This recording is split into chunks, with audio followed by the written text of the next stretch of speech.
Dhanush nine விரோதத்துக்கு காரணமே விக்னேஷ் சிவன் தான். பிள்ளையும் கிள்ளிவிட்டு தொட்டிலையும் ஆற்றாரே. அதாவது பிள்ளையையும் கிள்ளிவிட்டு தொட்டிலையும் ஆற்றதுன்னு சொல்லுவாங்க. அப்படி ஒரு வேலையைத்தான் விக்னேஷ் சிவன் செய்திருக்கிறார். நடிகை நயன்தாரா மற்றும் தனுஷ் இருவருமே நெருங்கிய நண்பர்களாக இருந்தவர்கள். இதற்கு சாட்சி அவர்களது பழைய பேட்டி.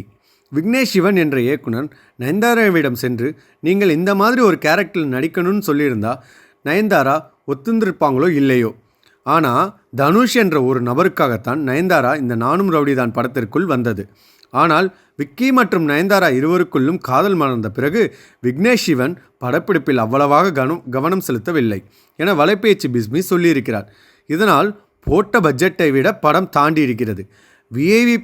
விஐபி படத்திற்காக போஸ்டர் டிசைனிங் பண்ணி கொடுத்த விக்னேஷ் சிவனுக்காகத்தான் நானும் ரவுடிதான் படத்தை தயாரிக்கவே தனுஷ் முன் வந்தது.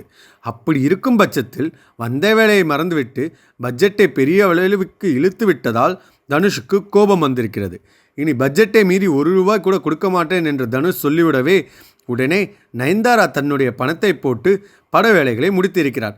படம் பெரிய ஹிட் என்றாலும் தனுஷுக்கும் விக்னேஷ் சிவன் பண்ணிய விஷயம் உறுத்திக்கொண்டே இருந்ததாக பிஸ்மி சொல்லியிருக்கிறார்.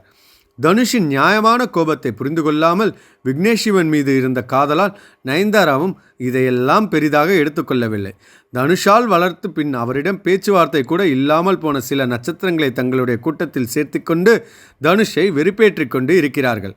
இதுதான் இந்த 10 கோடி வரை பிரச்சனை வருவதற்கு முக்கிய புள்ளி.